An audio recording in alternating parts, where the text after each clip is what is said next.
So my name is Nitzan Margalit.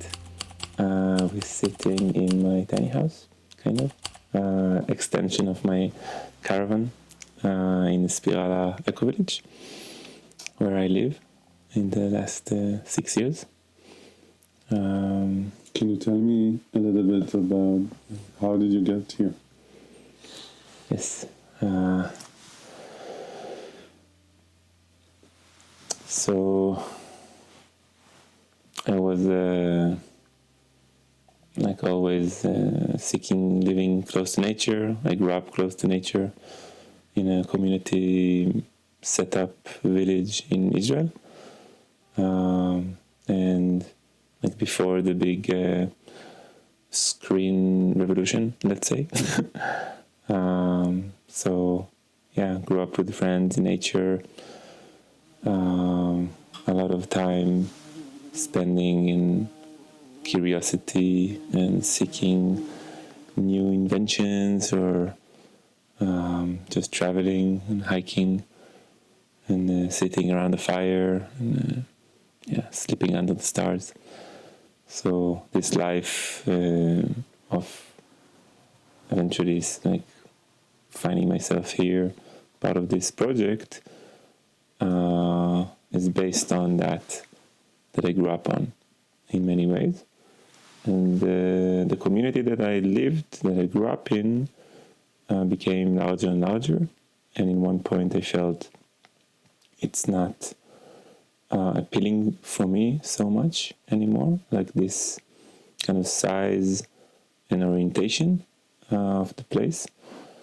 And I was seeking more intimacy and like working shoulder to shoulder with people in regeneration of the land, of island, and travel the world,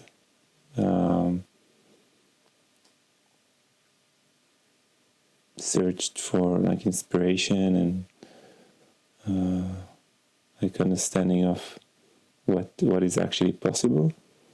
Also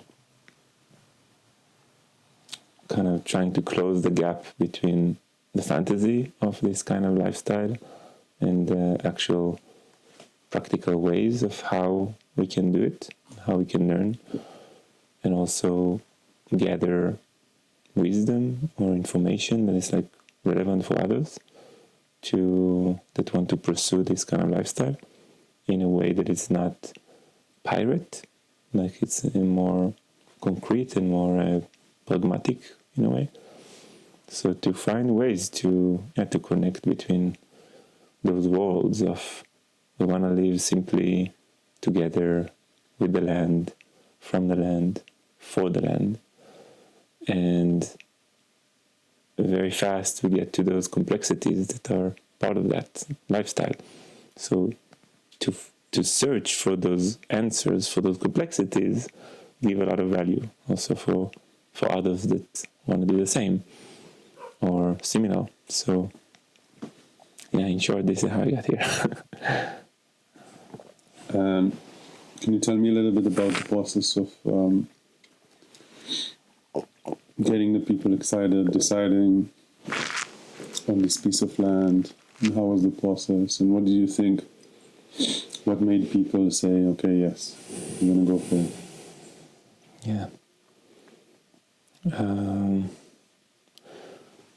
So the context was that we were a group of friends growing up kind of together or like close by. So we were very, very bonded and very close group of friends. And we spoke generally about this possibility somewhere in the future to live closer together and to take care of the land together, and this kind of a broad platform of a way to basically to stay close to each other and not to split because of life force that kind of make people go apart. So that was like the first context behind all that, and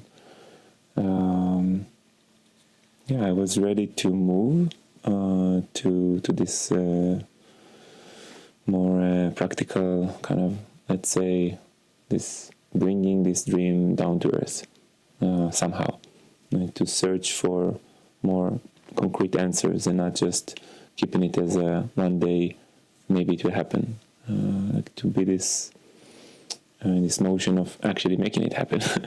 So I was ready, together with my partner in that time, and we went for like a trip around the world, like in California and Central America and South America for about a year.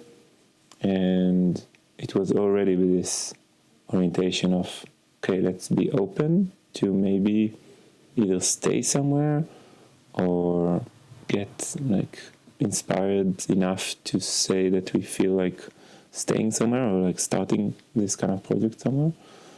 We didn't feel it in America.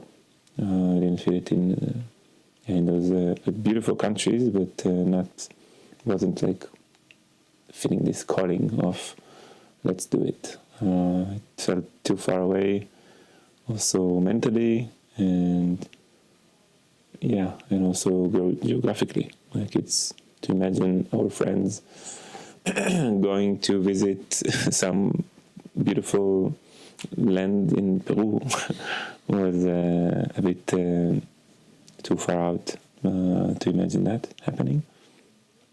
And therefore we thought, okay, let's try also Europe. And Portugal was already on the radar, let's say. It was 2018.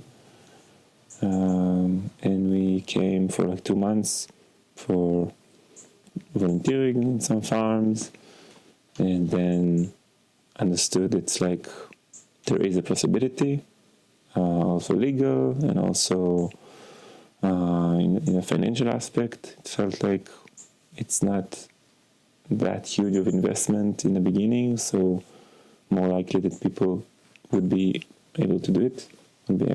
So we brought it to the friends in Israel and family, open it up, like who is with us, like who want to try to make it happen. And enough people were interested in starting this process of gathering more information and asking a lot of questions and consulting with each other and debating and fantasizing and like imagining what we can do, what would we do if we have this dream coming true, how it would look like. And eventually we, after like half a year process with this group in different forms, but we understood more or less what we are looking for, more or less what is the budget, and more or less who are the people that are in that. And eventually found also this land that was for sale. And we bought it in the end of 2019. So we came to the land in January 2020. It was me and Romy, my ex. Just before COVID started, we came to the land. It was winter, it was cold. We made fire in the kitchen. Now it's like it was all black around and very rustic. And we sat like with coats and like next to the fire and like made eggplant on the fire and stuff like that. But it was very charming also. It was like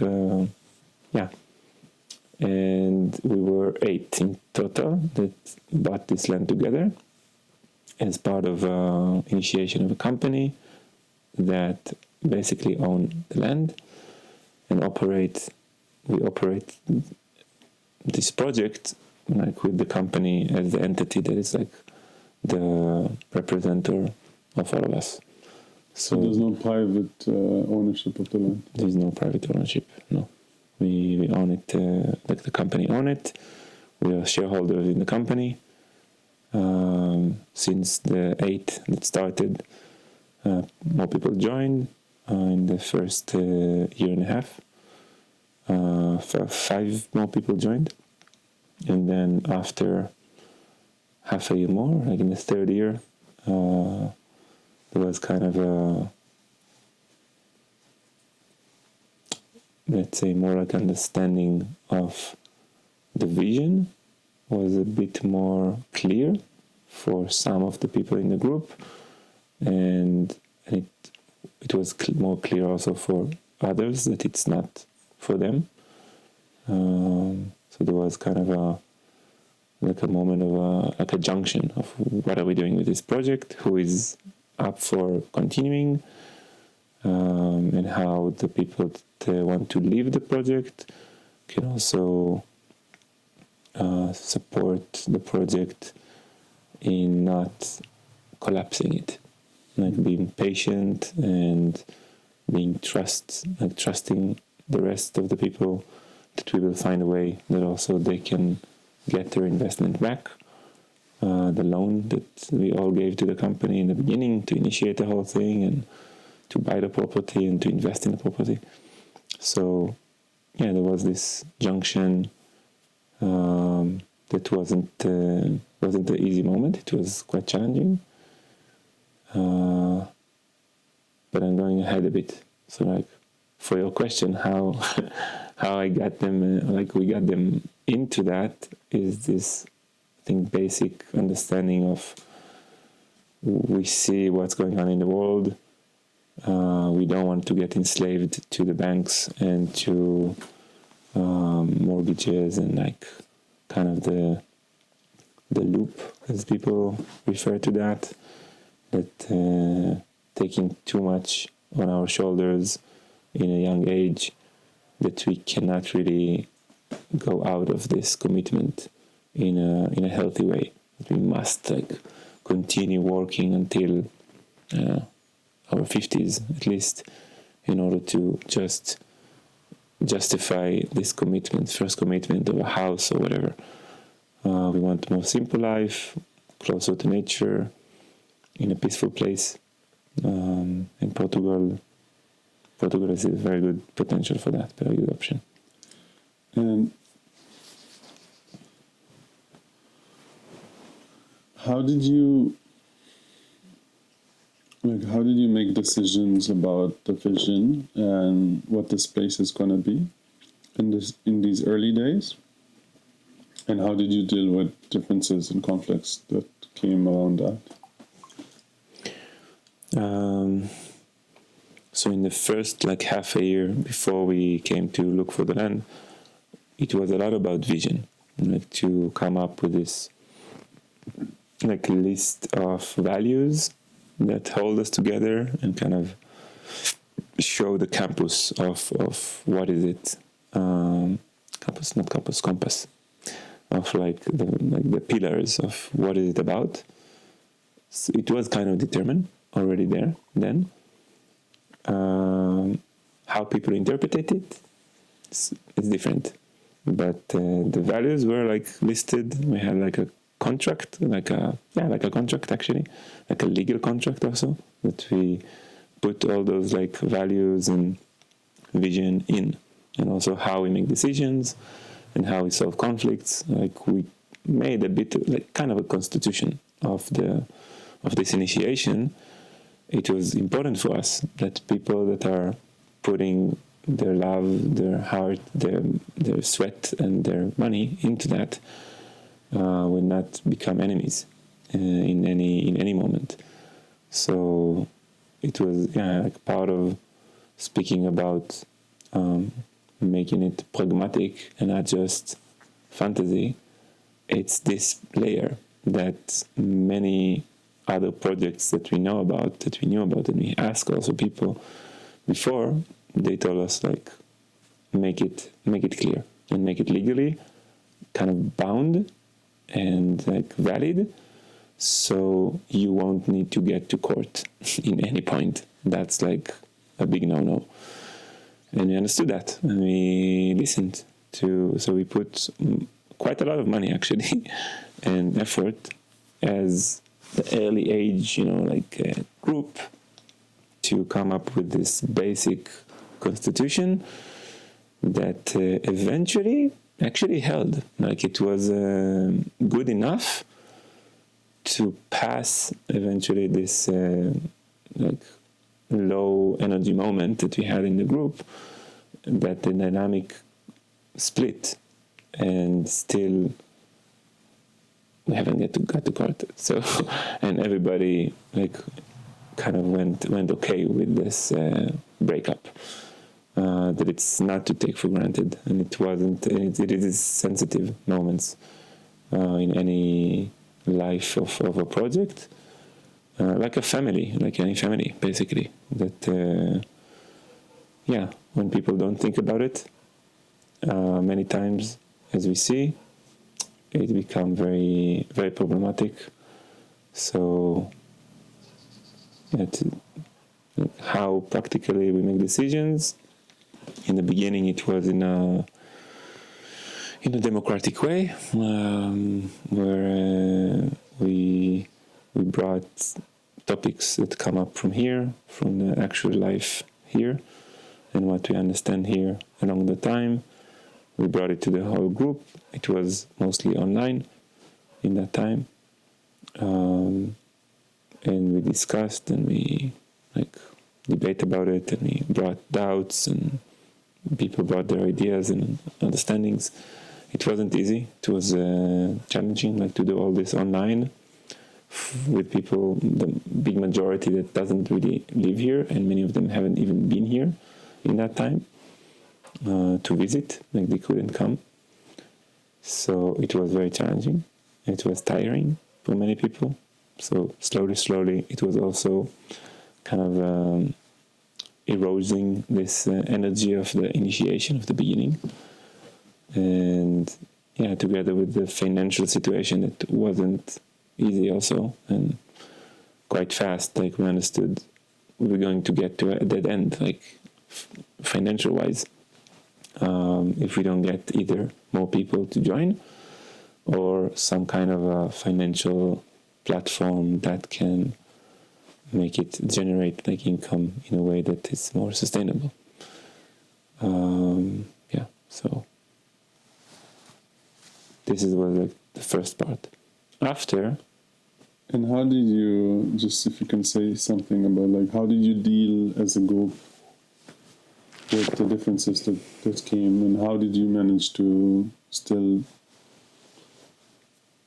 kind of keep good terms with everyone? Or not?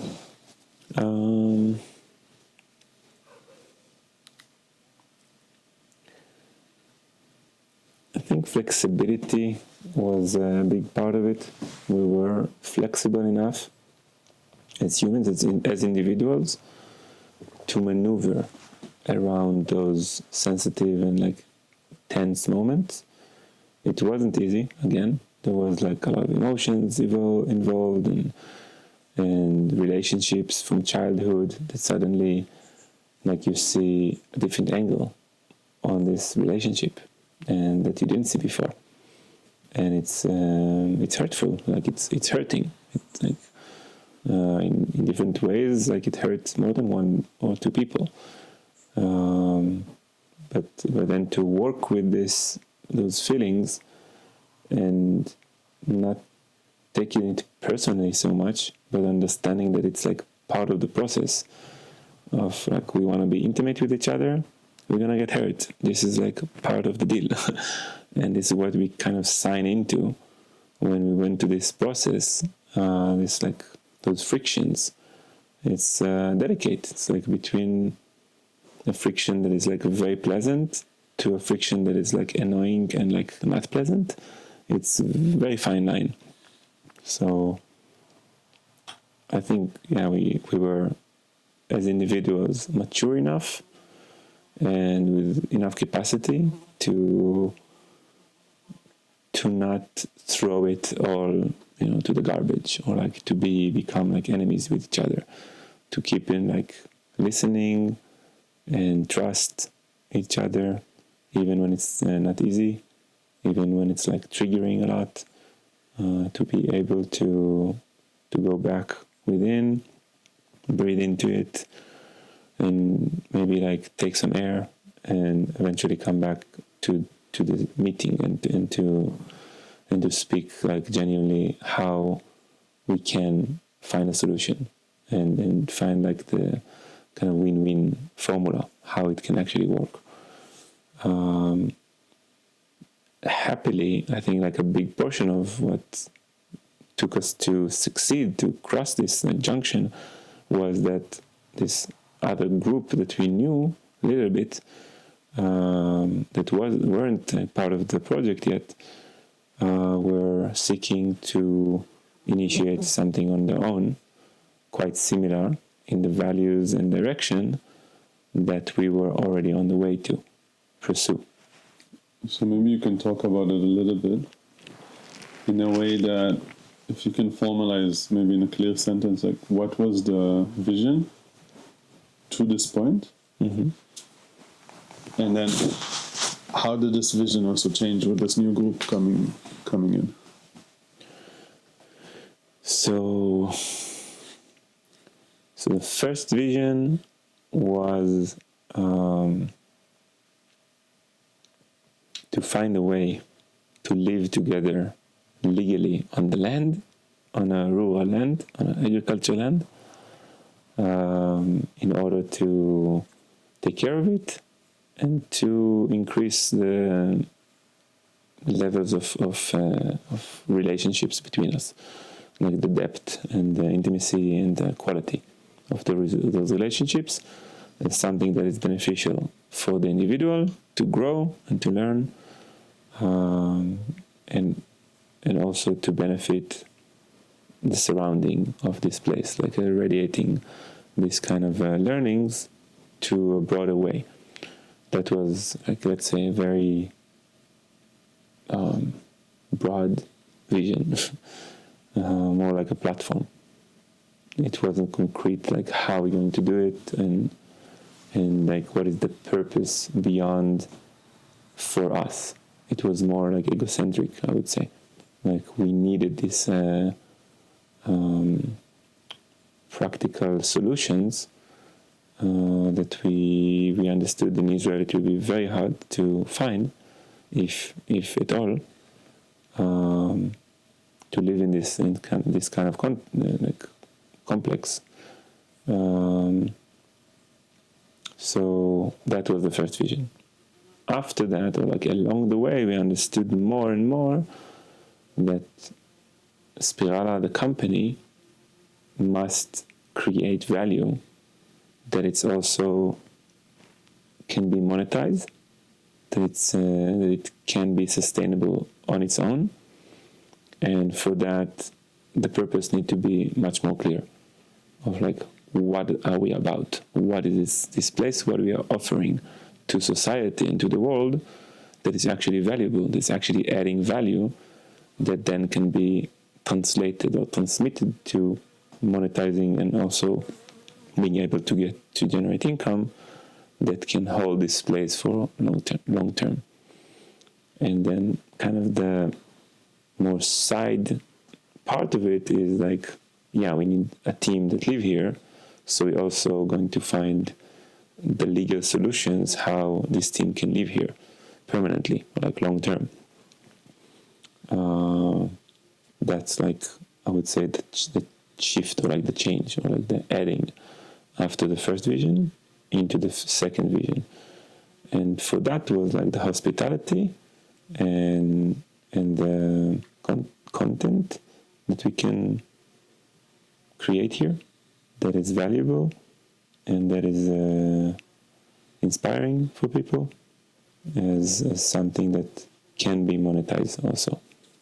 It's not easy, but we're working on it, like to fine-tune it to the level that it's going to be more in ease and not like a struggle.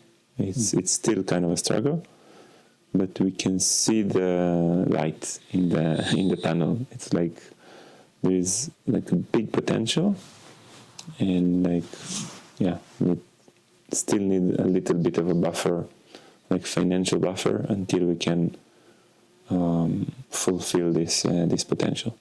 Yeah. And can you speak a bit about maybe the moment that you understand that the current trajectory wasn't working, and then how did it go with introducing a new group and giving them, sharing your power, sharing your decision making, sharing this place, and kind of handing it over to a new group that might help this place flourish? So from day one, when we started, we understood we need more people to be part of this project in order for this project to succeed. We didn't imagine at all that it will stay on like 8 or 12 or 13 people. The idea was to get to 20 shareholders as a first part. That, like the whole investment and like financial plan was based on that, basically. That's like the first big investments of infrastructure and like legal ways and all that would be based on those people investments. And with this money we can create the platform that will also generate income. But because we didn't get there fast enough, and we got into this kind of loop that we are working from a place of lack. And like instead of a spiral that go upwards, it was a spiral that like took the energy downwards.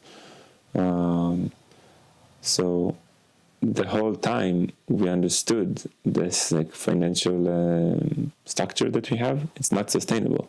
Even if we got like some people that want to join, it was clear for how long it will keep us alive. And it was very clear. We weren't like imagining that this is the way. With that, we didn't have the human resource and the capacity to create in the same time that we're working physically here on the land to maintain the things that are already here and to develop a little bit.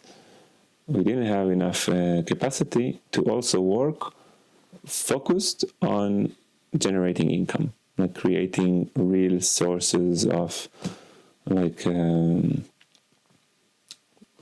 either hospitality or agriculture business or many things that were ideas. We didn't have the capacity to actually go for it.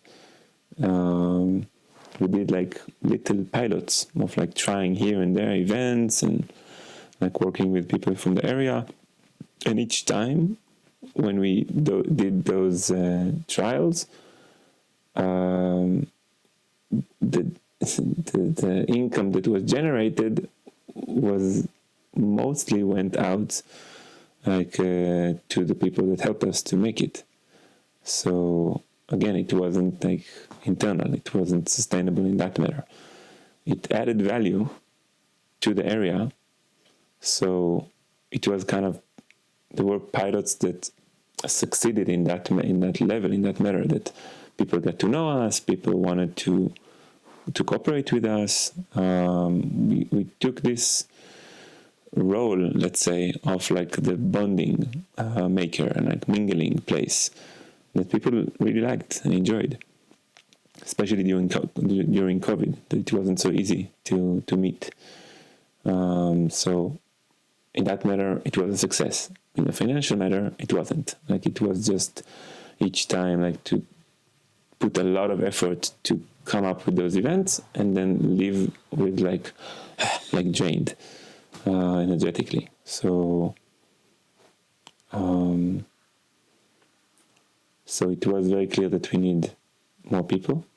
We opened it online to everybody, basically very broad, like Zoom call. In the second year of the project, 60 people joined this Zoom call, and part of this group that eventually joined a year and a half after was there. Like they were there in the meeting, and they got very inspired from how we shared things and what we shared. And since then, we were in contact with them, in like little here, little there. They came to visit also, some of them, like representative of this group. And once they got more this understanding of they are ready to move, to make the move, at least some of them, they had kind of their own leadership in that group to be able to lead, at least for a while, this process. I was really ready to take a step back from leadership, and it was draining, like in that time.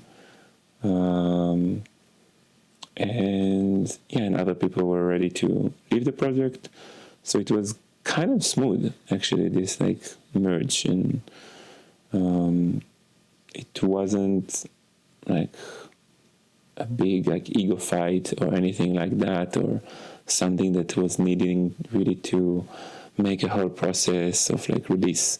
It was quite natural. Once Gilad and Kim were ready to make this move as leaders of this new phase of Spirala, we made this like transition moment. I helped a lot in this process to give as much as I can, like the knowledge that we gather here, and still until today, like as much as I can, I try to support from the knowledge that I have, from the network that was created before they got here, and still growing. So it's quite a natural process, and it's quite beautiful one, like for me to see that this vision that started in a very abstract and like young mindset becoming more mature with the time, and then with this maturity, more mature people wanting to join, and they bring their own maturity and their own vision to this blend that make it much more accurate and much more with potential to succeed, actually, for long term. And recently, I would say, like last year, was like another layer that added to all of us together that we didn't really knew before that it's going there, but maybe we knew in the back of the mind that it is about that. This regeneration of the soil part of the chunk of the vision, as something that is like really like unifying, like subject or like part of what we're doing here, and what is it for? What we're standing for?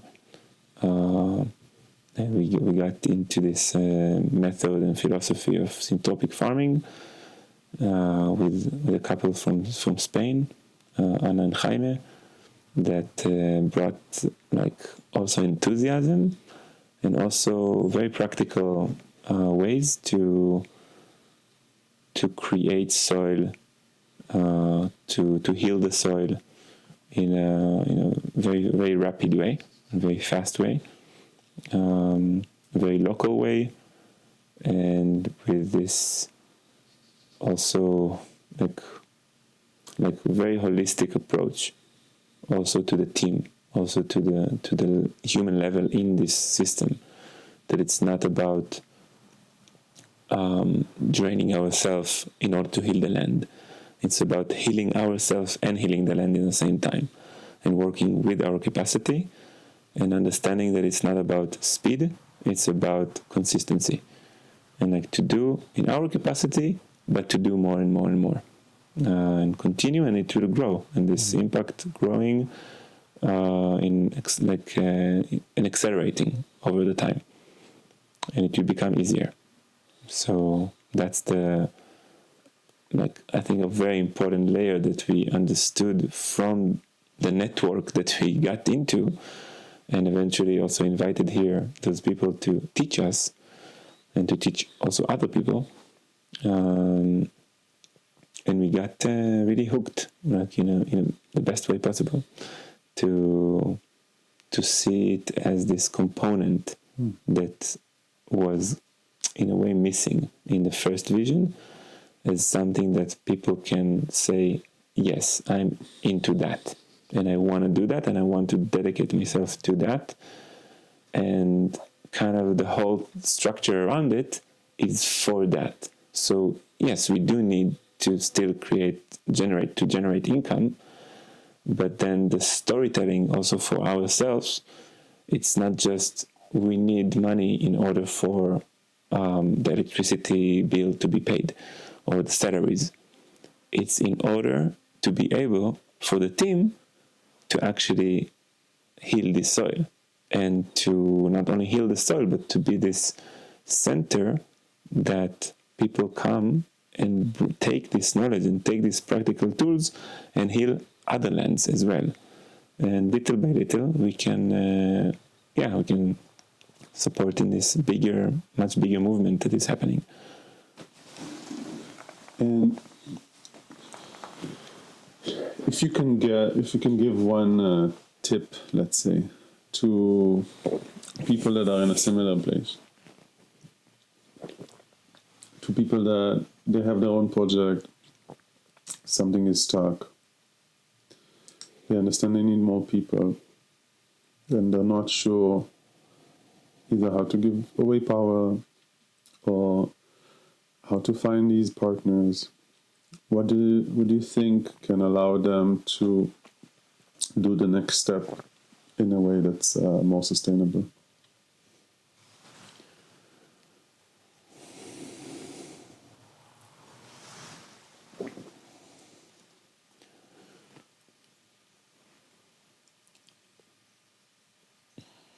I believe that a big part of this ability to release control in that matter is to understand that in the first place, the story about ownership is a story. It's a story of society. It's not true in the objective way. The land owns us, if anything, and we will go back to the soil eventually, if we want it or not. So if we can see like our purpose in life, our own purpose, as like guardians of the land instead of owners of the land, it's make a huge difference in the ability to see the land as like the main beneficiary of what we're doing here. If it's not, we're doing something wrong. If this is not like really like a focal point, something is off. Something is not. How did you needed to grow or to change within this project to allow yourself to really come into your power and to live with the people around you in a way that was sustainable? If you can talk about one element of self-growth that happened in you that helped you in this process.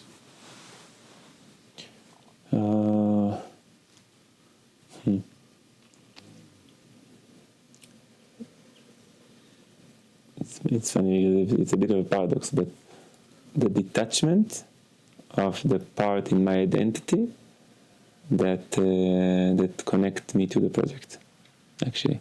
To separate me from the project and be able to not be a slave of the project, and not see the project as a kid of mine, like literally as a kid. This like use of this symbol was a big need to grow into, to mature into. I didn't have it in the beginning, and it became really not healthy for myself, because once you connect between those symbols of it's my baby, then if this baby dies, it's devastating to the level of like a death of a baby. And this is a huge symbol and a huge weight to put on our shoulders when we want to pursue a project that's supposed to be like a lifelong project, and we want to live in it and to flourish in it. It brings this like really heaviness especially on the leadership that want to make it happen, and to connect this, like to mix too much between the project is mine, therefore the project is me, and therefore whatever I see in the project, it's like reflection of myself, and vice versa, is really not healthy. So I needed to grow over it and to release into this understanding that I am part of this project. I put myself to the service of this project, but it's not all of who I am in any way. Like, it's really not, and it's not. And it's like a trying. Like, I try to make it the best that I can, and then I release. And if it work, great. What will come up with it? It's beyond my control. So what helped you do that?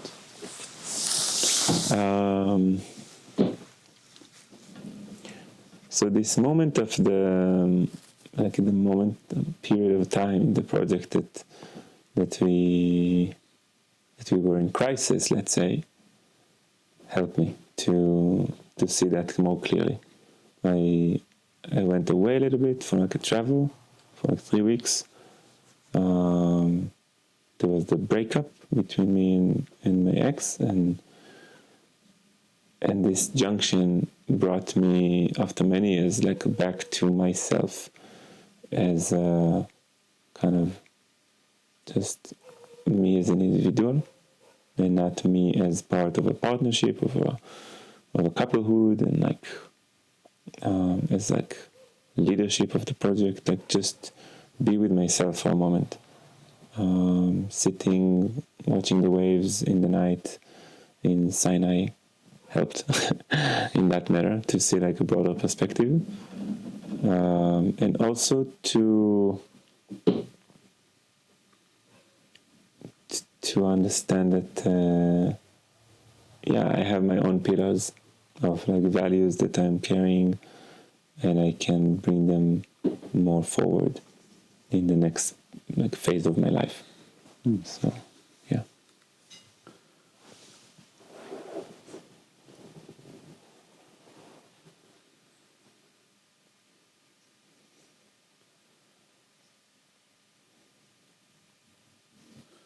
And what kind of inner work has living here asked of you? What kind of inner work again? Does living here asked of you?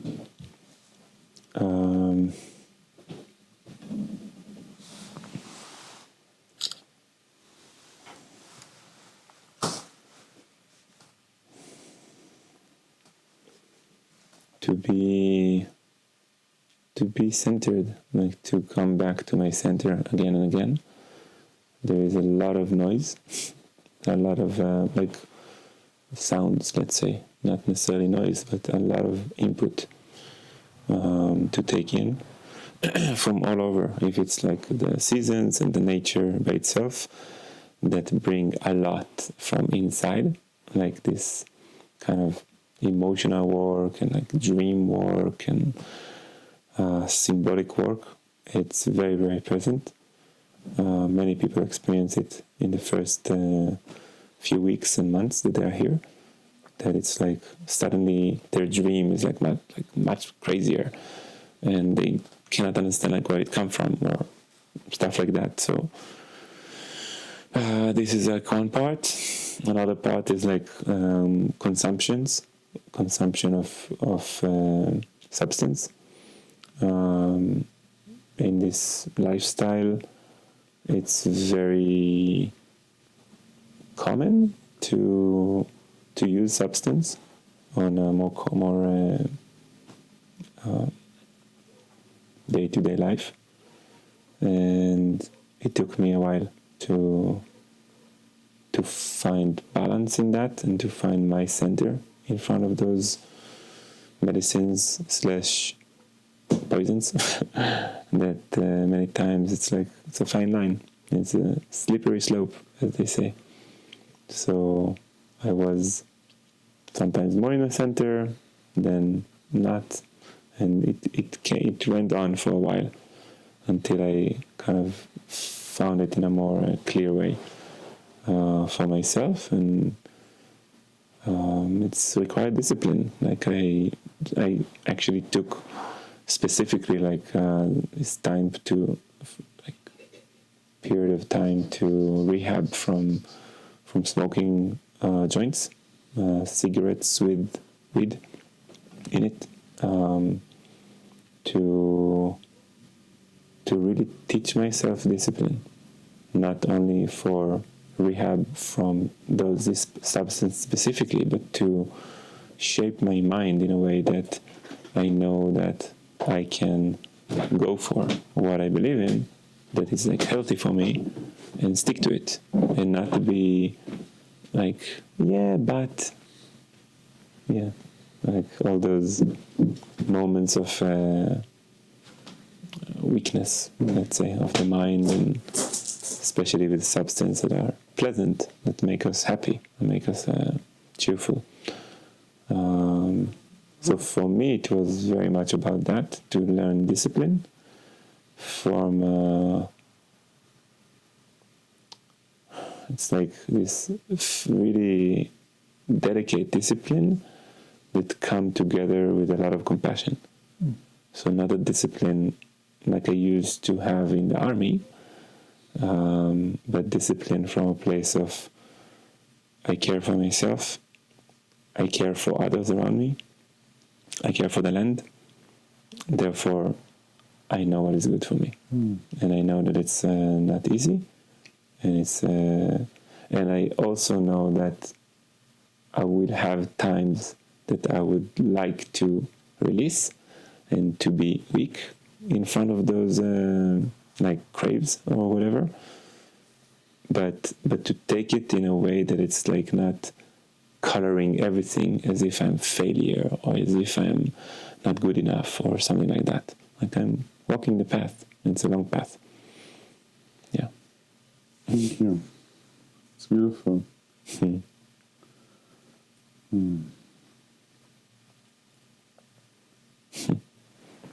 Yeah, it really changed my life.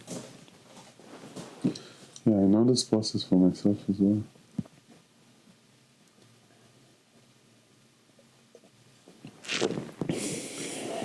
How do people usually find their way here? And is there any kind of process for newcomers?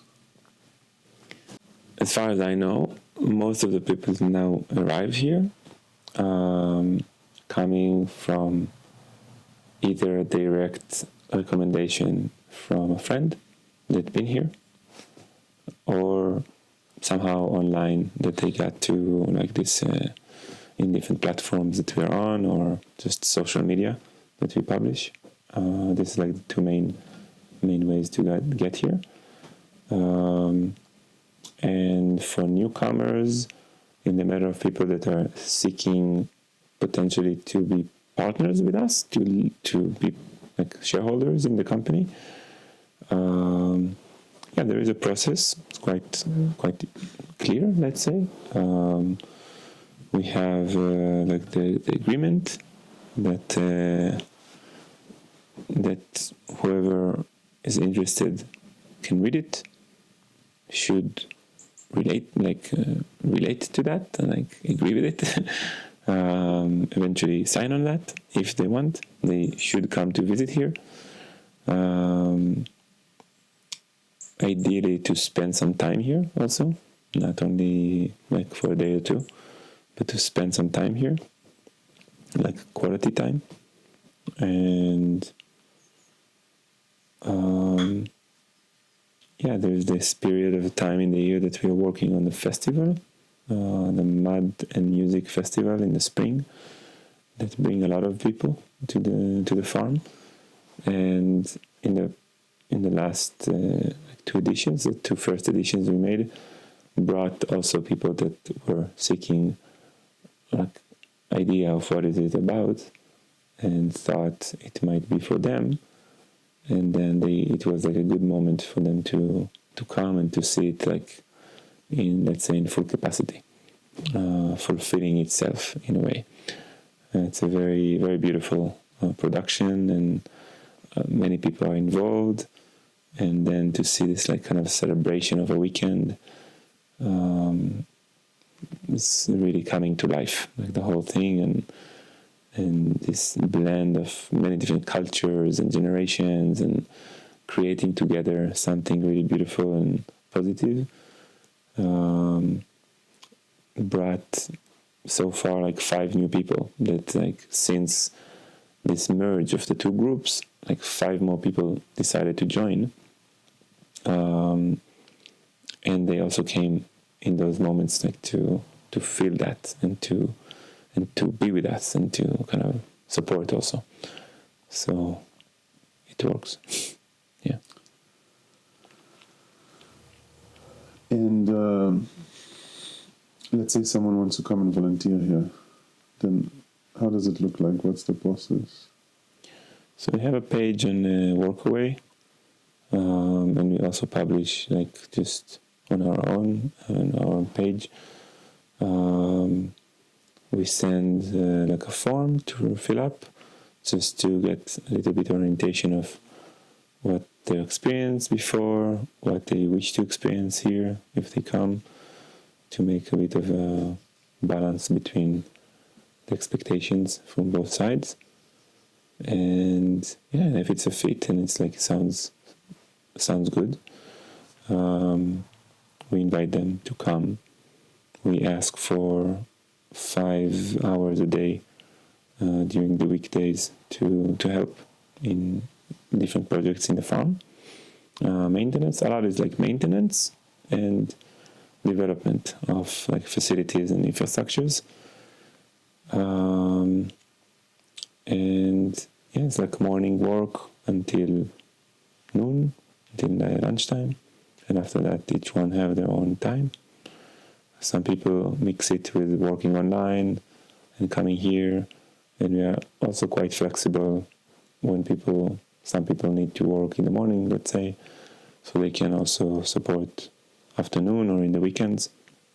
So we are quite open for different ways to make this exchange work. And you also had moments where people who came in as volunteers became like long-term community members? We had like people that came already within the orientation that they are interested to maybe join, and eventually joined. Yeah, we had some experience like that.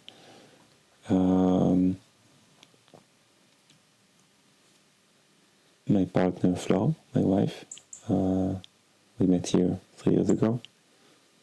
And she didn't come as a volunteer, she came as a tenant. Like, she rented a camper that was available, and this is how we met, and she stayed. So, yeah. And can you tell me a little bit, like, how's a day here in the community looks like? Like, very general. For someone who's engaged, yeah, and part of the team. Like, how does a day here in Spirala looks like? So the weekdays starts in a shared meditation moment. In 8 in the morning, everybody meet.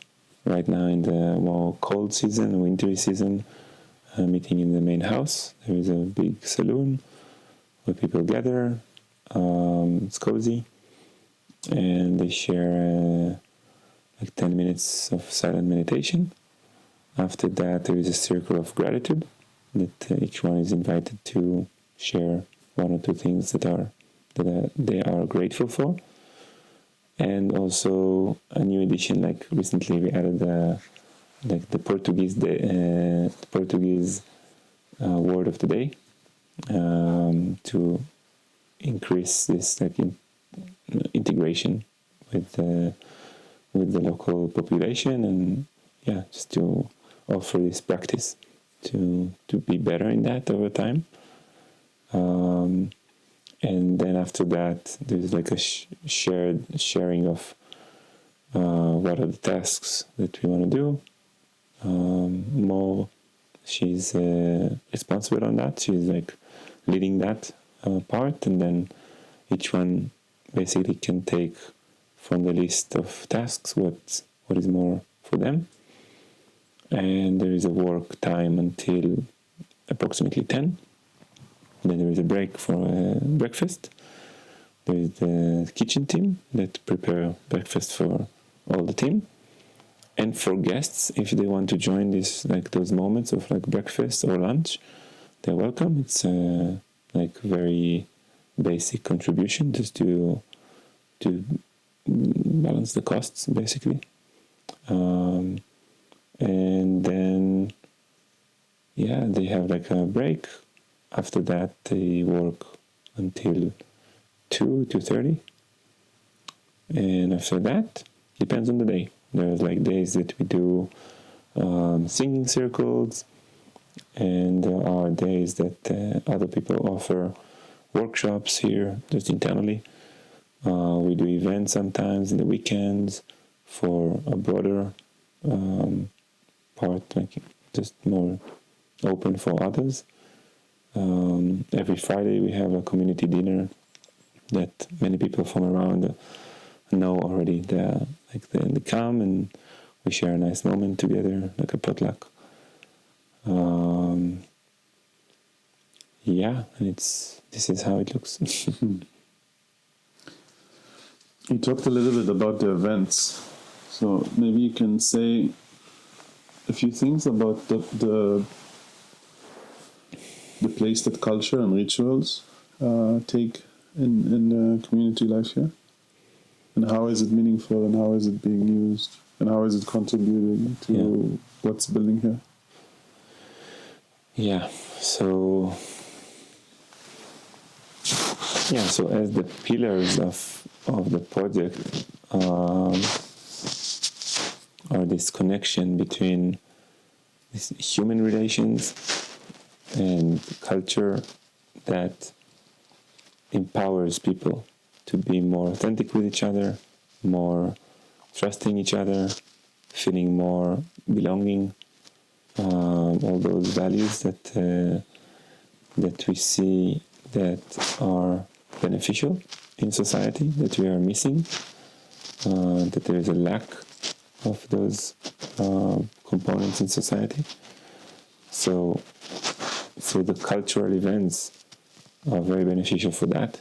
There's like moments of connection, moments that are, it's not very big. Most of the events are not really like big events. So maybe between 20 to 50 people will arrive to have a good moment together. It's still in a size that people can actually meet and connect on a one-on-one or like small groups level. So quite fast, the level of intimacy go higher. And the ability to listen to one another growing also with that. So it's a lot about that, like to increase this capacity of people to be themselves authentically, to share what they have to share, and to genuinely listen to others sharing. And what comes from that is like magic. Like really many times it's beyond what we can ever imagine. Like of like true moments between people that are just after that it's up to those people to do what they want with this. But many good moments are coming. Then there are like the layer of learning and sharing good content and wisdom and knowledge. So practical ways of how to live with the land more harmoniously. If it's about natural building that we are practicing here, working with clay, working with wood, working with natural wood from the land also, and how to be wise with the like materials that we have. Also in the financial way, but also just because it's like it just makes sense not to throw pallet wood after one time that it's used and to burn it. It doesn't make any sense. It's really good wood. So, and still, like the majority of the pallets all over the world are used one time, as if it's like a one-time cup, that it's like absurd. So we learn, and we also give the opportunity for people to experience, for example, like facilities like the showers that we have, like outdoor showers, that are mainly made from reclaimed materials. And once we do it artistically and solid and beautiful, this experience lasts. This experience lasts as like a seed that hopefully will sprout in one day. When they come to this moment of decision making on their own project or whatever, shower, or another project that they will volunteer, that they will be with this idea of, oh, how can we build a shower? This click will come and this knowledge will be spread. So this is like growing impact in that manner. And, obviously it's like still in a small scale, but it just, the spiral is just growing. So slowly, we will get to more people. With the bigger events, it's like really about empowering people to create together what we want to see in the world. So to take this initiative, to take this approach of, it doesn't need to be like very profitable. It needs to hold itself financially, but it's not about that. It's about like creating awesome moments for people to really connect to the land, to really connect to nature, to connect to one another, to create like a bigger field of people that believe in harmony and peace, and and creating a culture that we appreciate, that we value. Yeah.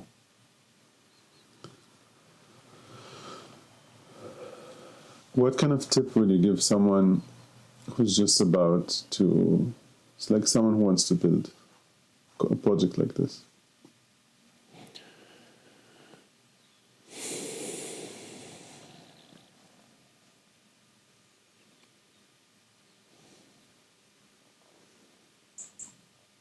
I would say if it's like individual, like one person,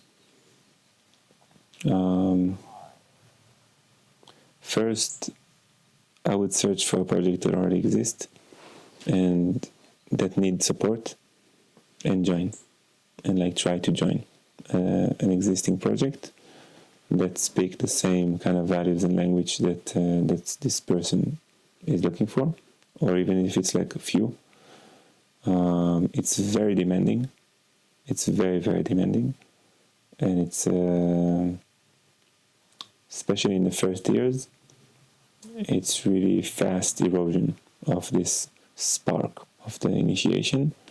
It's very fast erosion. Like the understanding that I got is that most of the people that are seeking this kind of lifestyle are like in the Maslow pyramid, the pyramid of Maslow, of like the needs of any person.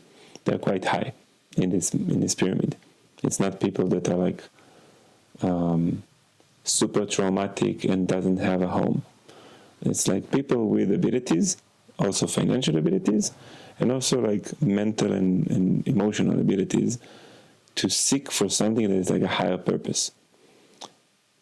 And like very fast from this like kind of high point that you come with the ideology and like wanting to do good in the world and wanting to find purpose, you find yourself dealing with literally with your shit, with electricity, with like you don't have a shelter, it's cold, it's messy, and all this like basic needs for like, really the basic needs of security, of support that you don't have, or that you have in a very, very basic way. And this gap it's like a slap in the face for most of people that I think would go for that. It's kind of a slap in the face, even if they will be very strong in front of that and like have this like tools to deal with it. It's really, really not easy. It's really require a lot of patience, a lot of like humbleness to know that like I can live in a much better conditions, but I choose to live in these conditions for a while because I believe in the purpose. And this matchmaking, it's very hard. It's very hard. And if those people have already kids, probably it's even harder, because it's like as a package of family, it's even harder to make this decision and stick to it. So the tip, first, be prepared for that anyway, this is probably something you will experience, kind of a downgrading in the first times, in the first years of your conditions of life. And second is like, be very clear with your vision, with your own vision. Make it like a practice. Like, where do I see myself in all aspects in 10 years? Where do I see myself personally? What is the surrounding that I would like to live around and to live in and to merge into and to bring myself into every day? And like, this I think can help to clarify and to kind of move away a lot of distractions and fantasies regarding this lifestyle, and make it maybe a bit easier. Yeah. And what kind of tip would you give someone who's, let's say, already in a place, the first 6 months, the first year, it's kind of what they want, but it's really hard to get along with the people. It's really hard to be faced with the shit that you faced. How can someone know if they need to kind of persevere and push forward or find a different place? In your own experience in the journey here.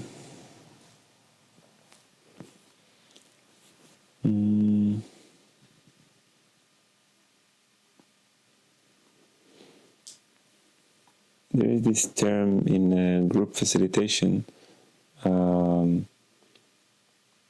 like a group voice, the voice of a group. That means basically that when one person have a feeling or thought or doubt and they bring it out, they should see it not only as their own personal voice, as this is like a voice of the group in a way. So if they feel it, something is there in the surrounding, in the vibration of the group. If something is like there is doubts that come up, it's probably not only in their mind, it's probably also in other people's minds. And therefore, this action of being authentic with your own doubts and not fearing them, but understanding that it's like beneficial for the whole group to bring it out, to bring it on the table, and to be able to face it in a respectful way, not in a blame or something, just to say their own, from their own experience. This is what I'm experiencing. And see what comes up from that, for the dynamic of the group. If it's like pushback, many times it will be. Like, it's quite natural for a group to push back those kind of doubts. But if it's authentic and there is like a capacity in the dynamic to sit with those feelings and tensions that arise in a way that it's not from a place of looking for who is to blame, but from a place of how can we move forward in a healthy way, then it can bring a lot of benefit to the whole group. How exactly it will be, it's really up to the dynamic. It's not something determined in advance, But I truly believe in that, like that it's something that whoever feel tension or mistrust or something like that should bring it up in the most coherent and the most humble way, not to kind of throw it on others, to take it, like to own it as this is their own feeling, this is their own perspective, and to bring the vision again, to come back to the vision, like what are we here for? To ask those questions again and again. And if it's not clear enough, it's probably not clear enough. So either like it will get the group to a junction faster, like this junction of what are we here for? And this is a junction. Like either if it's like, maybe there's like many answers to that and it's good, it's great. But those answers will make this individual understand if it's for them or not. If they can bring themselves into that like still, or if it's like too far out for them to be part of that. And either way, it's great. Like it's better to know it earlier than later. So, yeah. Is there anything else you want to say before we close?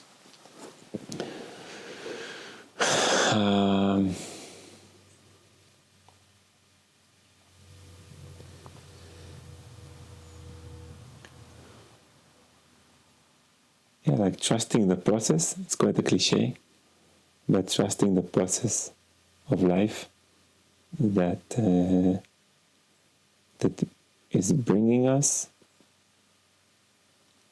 like the challenges that we can face, the challenges that are not happening to us, but for us to grow through, to face, to be more genuine, to be more authentic and aligned to our own purpose in life. And each person have their own answers, and they're all good. Yeah, and to try, like to really go for it. Like I get this motto, like mantra that I practice in one point. That's like, life is too short to hesitate. Like really, it's we really have this tendency to, or like hard time to decide things in general, and this lack of clarity of and like thinking that probably there is a better option out there, make us like continue in this like search of the perfect instead of working on the actual potential of our life, and miss a lot on the way because we are seeking the thing that we don't have yet, or that can be better in somewhere else. But yeah, it's like questions of commitment to a path. It's I think mostly about just trying, and it will unfold in a beautiful way, even if it will be challenging. Like, yeah.